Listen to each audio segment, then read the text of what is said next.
Everyone, and welcome to this Monday edition of Facebook Live. I'm John Souza, the president of HIAMFT, joined by Danny Gardner, who is also the Aloha. HIA chapter rep and all kinds of things for HIAMFT. And then we're joined by a very special guest, Kristine Altwies, and you're on Oahu, correct? Yes, in Honolulu. In Honolulu. And you are the owner and operator of Pono Roots. Yes, it's a nonprofit, so I don't technically own it, but I am the titular figurehead. Yes. Gotcha. Excellent.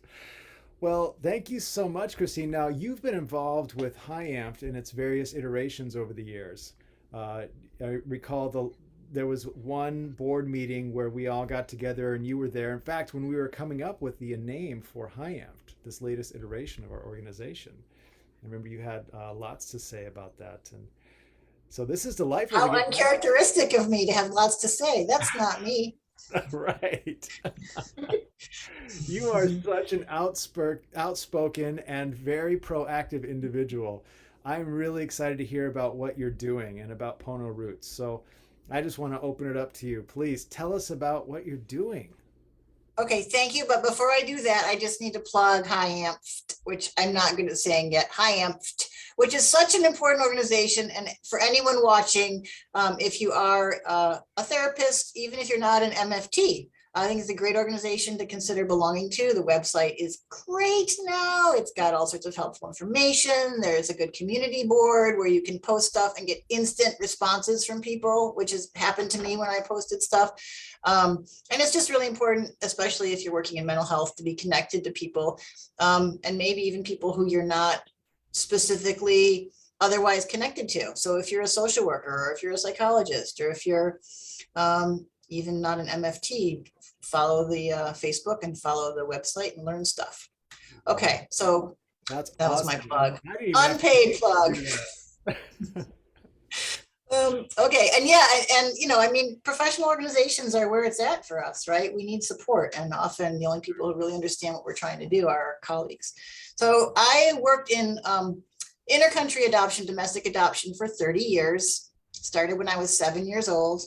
And during the time working in intercountry adoption, I realized that there was a real lack of um, therapeutic support for adoptive families and adopted children, adults, individuals. And even though we're trained in mental health, unless you're really trained in the attachment trauma that adoption can create, it's hard to know how to apply helpful interventions.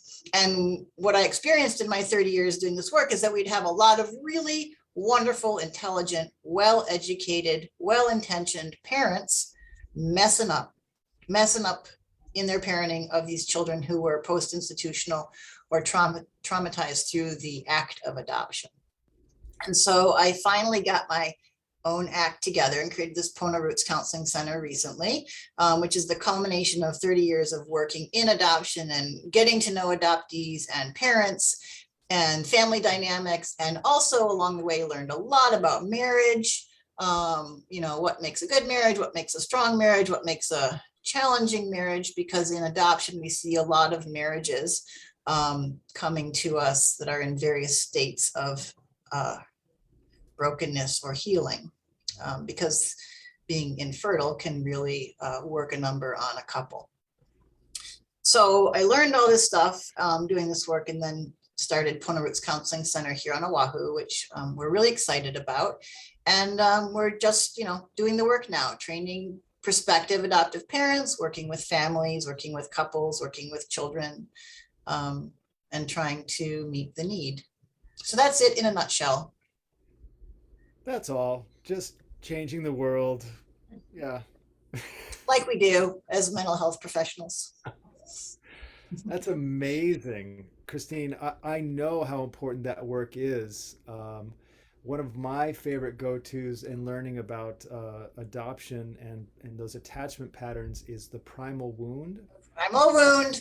Yes, I have it right here. Best book ever. It's required reading for all our families. Yes, yes. So I'd love to, if you wouldn't mind, maybe we could go the clinical route here. Maybe you could give us a high-level overview of what you see in adoptees and their families as it relates to this wounding that can happen? Yeah, and I'll start with a really big fine print, which is that every individual is unique. Every experience is unique. You could have, the same three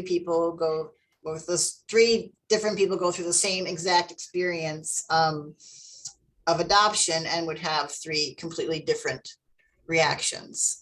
So much of it is DNA, epigenetics, ancestral trauma that gets passed down that we're not aware of. In adoption, often we don't have family history. It's what the family who's adopting is carrying with them, often, wounds that haven't been addressed or acknowledged that can come out in your parenting process. So I'd say that we make gross generalizations in order to, help make points here, but I'd say them very gingerly because, there are as many different adoption experiences as there are adopted individuals. But in order to have the conversation, we talk about trauma and that primal wound, and we talk about what human beings need from the moment of conception, or depending on, where you believe life and sentient thought begins in utero, that the fetus experiences the pregnant woman's life, feelings, emotions already at that point. So if you are a pregnant woman concerned about whether or not you can care for this child, thinking about an adoption plan, that energy is already going into the fetus. And then the moment of birth can be crucial. If the child isn't immediately put on the naked mother to bond and to get some of that important energy, then that can be a really injurious experience right away. And often children in adoption are taken from the birth mother and placed immediately in the arms of the adopting family, which in and of itself is a lovely thing. But, there's a lot of debate about what's better, to give the child, a couple hours or days with birth mom to connect and get that stability before moving on to something else, or immediately going to the adoptive family and to their arms and their smells and their sounds and all those things that immediately impact our brain, right? And tell us whether we're safe or not. So it starts in infancy, it starts in utero, the trauma potential. And we need to be aware of that. And we need to remember that even if a child growing up is given everything they want and need, and unconditional love, and parents who are cognizant and conscious of, their actions and words, there can still be injuries. There can still be traumas that occur that we might not be aware of. It could occur when a child is at school and sees,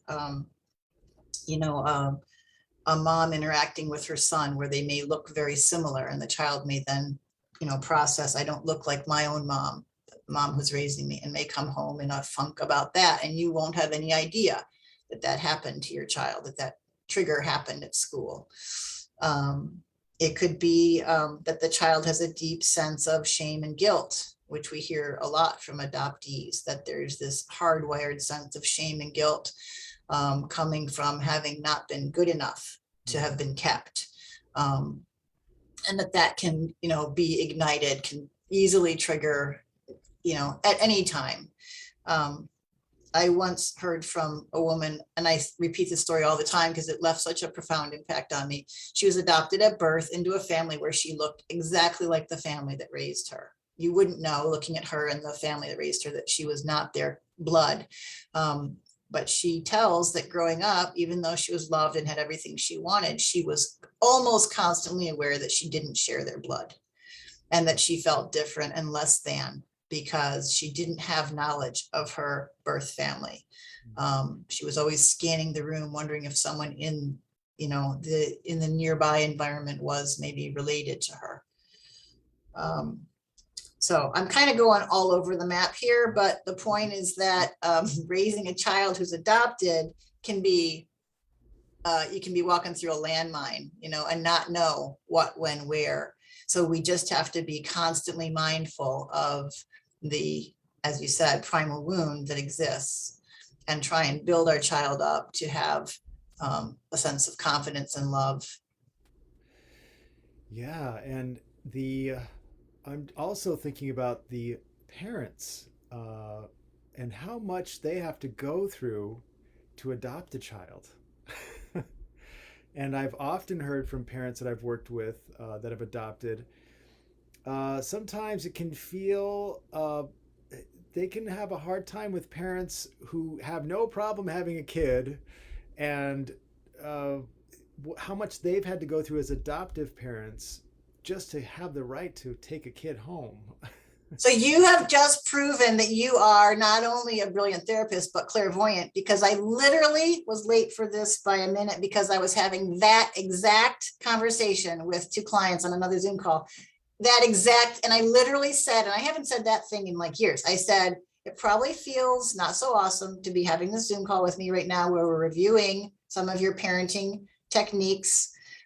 Before I give you a child, we need to make sure. And I said, and I know it probably feels very unfair because when you get pregnant, nobody comes and checks up on you and nobody requires parenting classes. I said that exact same thing, John. And it's true. We take our adoptive parents, our prospective adoptive parents through the ringer. And still, we're not able to give them every, detail of every potential situation that may arise. We do our best to give them a basic framework, but a lot of it is counterintuitive. A lot of adoptive parenting is counterintuitive, or let me say, a lot of trauma-informed parenting is counterintuitive. Gotcha. Regardless if it's because of adoption or other um, trauma experiences. Uh, Yeah. Kristine, what would be some high level tips, maybe, or counterintuitive ideas for parents who might be watching this?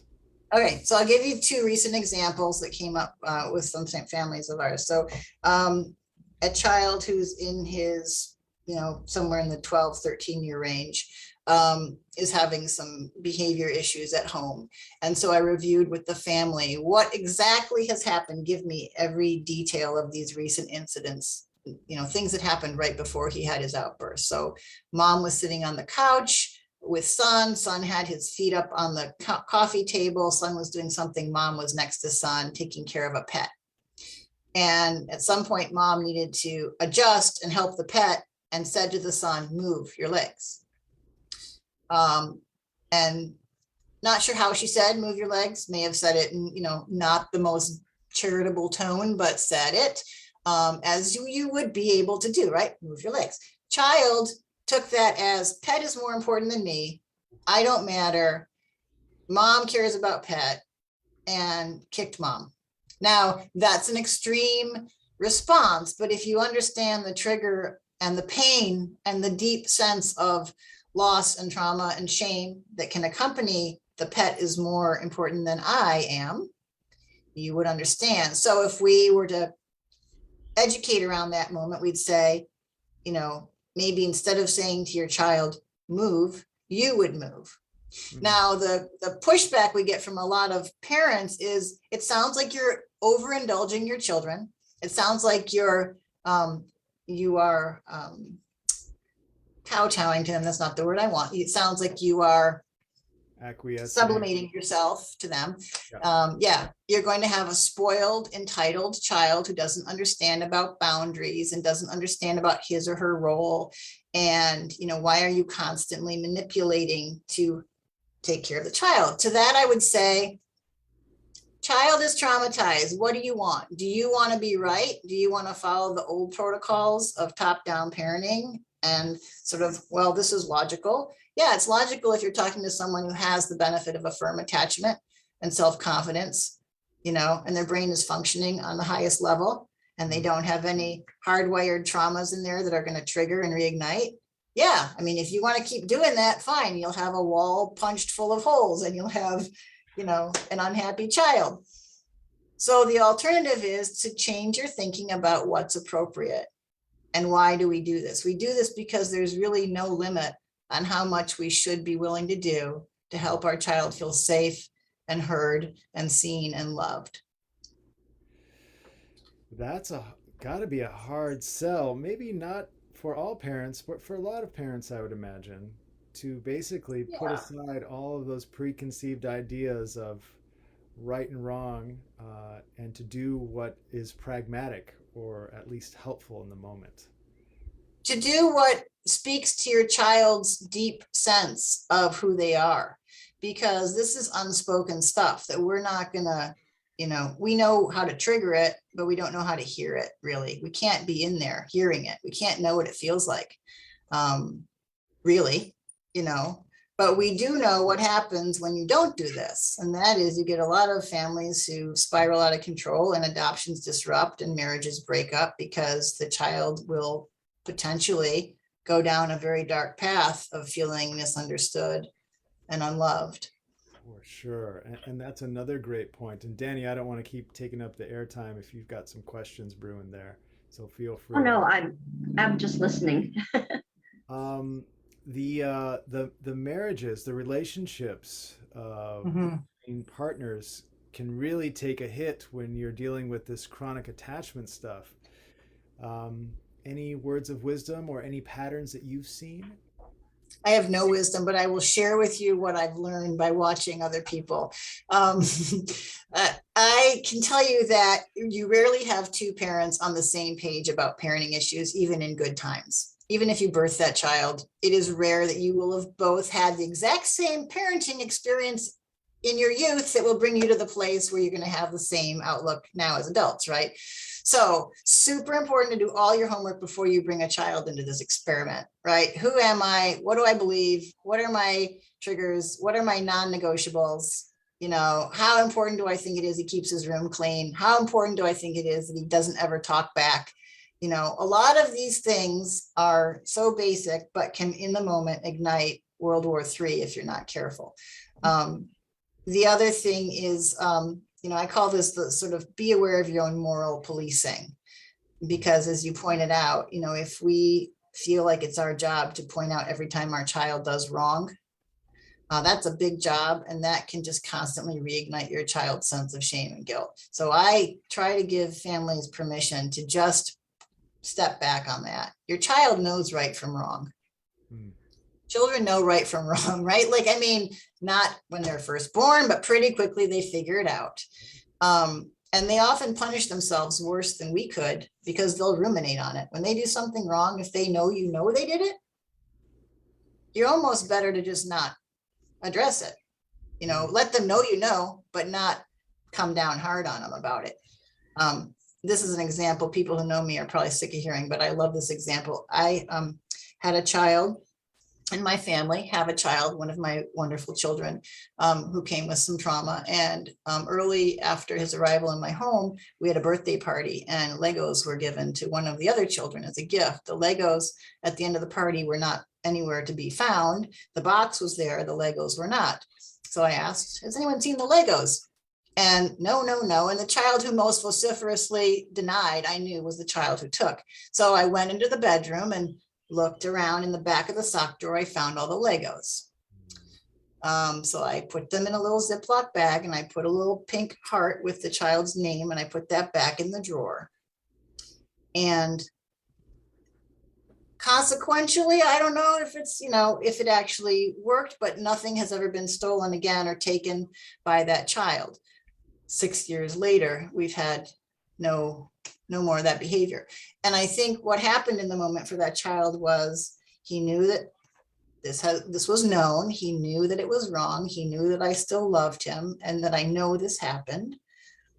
And I think that's the kind of parenting we want to look at.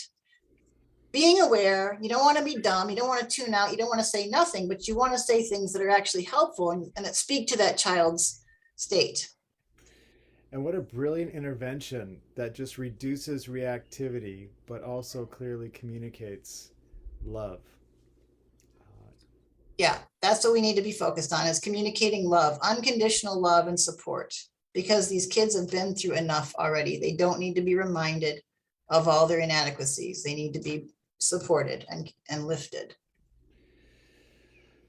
Yeah, and it becomes even more complex, I would imagine, when you start adding some intersectionalities, to borrow Kimberly Shaw's word, that you have, say, somebody who has a different sexual orientation than the parents are, or they have a different racial or ethnic background, or they have some learning differences or some other invisible differences. Yeah. Yes, because rarely do we adopt a child who's our clone. There you go. Yeah. So, So you want me to talk about that, or do you have more any questions about that? thoughts that you have or experiences you've had with those differences? Yeah. How much time do we have, by the way? I don't want to be blabbering on when we're supposed to be Fine. ending. Yeah. No. Okay. Good. Okay. Absolutely important. I'm glad you brought that up because I would have forgotten to mention it. So if you're a white family presuming to adopt a child who's not white, you need to have a very good reason why that's a thing. You can't be doing it out of a charitable instinct. You can't be doing it because, you're intrigued by this culture. You have to have an established connection with that culture. Otherwise, the child will feel exoticized, right? Otherwise, the child will likely feel like a one-off, and will have even more profound questions about why am I here? So you need to have an established pattern of connection to that culture or that ethnic group. That's the first thing I would say. Then you need to continue to nurture that relationship with that culture outside of your child. So you need to demonstrate your interest in that culture or that ethnic group. You need to have connections to it. And your child will likely not show any interest in that. One thing we know about children who are adopted transracially or transculturally is that they often, in order to prove that they're in the right place and to make sure they don't get sent back, they will deny connection to their former culture, language, home place, whatever, because they want to look like they've completely bought in. And they're afraid of rejection, and they're afraid of looking like they're not appreciative. So to that, we say to the parents, never mind, you don't want to force it, but you want to continue to show your genuine interest in your child's culture, race, ethnic background, because that sends the message. I accept everything about you. I accept every part of you. There's nothing about you that I don't love and understand. So like, let's say it's a white family adopting an African-American or Black child. You darn well better have Black or African-American friends, have connections, know where the hairdressers are and the skincare stores are, and know the food, and not make jokes about rap, and not make jokes about tall people being good at basketball, and just be very, very aware of all of your proclivities, so that your child at least doesn't have to worry about you, because he's got enough to worry about with himself fitting in. So make your connection to the culture a non-issue for your child. As far as sexuality and gender identity, we require all our parents to be fully accepting of the entire spectrum before we can place with them, because statistically there's a much higher representation in adopted and post-institutional children right now of gender identity, sexual orientation stuff. No kidding. Mm-hmm. Wow, that's fascinating. What could be driving that?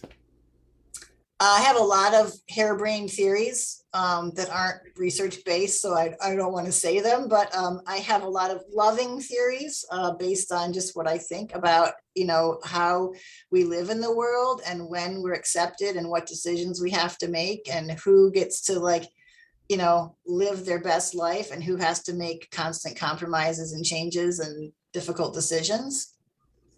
Interesting. That's all I'll say on that. Yeah. I'm reading So, between the lines on that one. We'll have to talk more.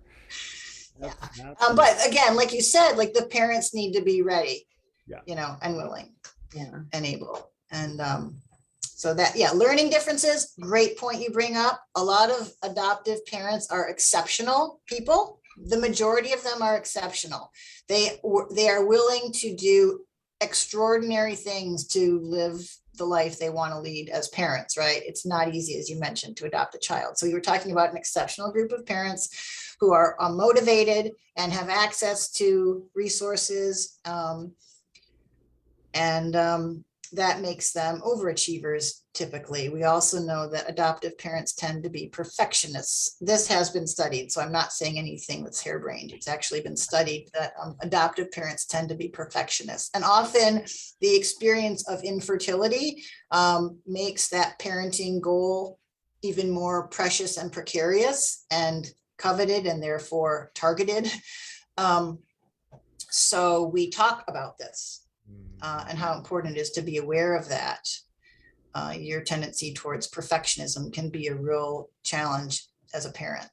Yeah, and as the child to feel that difference, to want to be that way, but to maybe struggle to get there. I mean, that's hard for biological families, let alone Yes. for the adoptive families.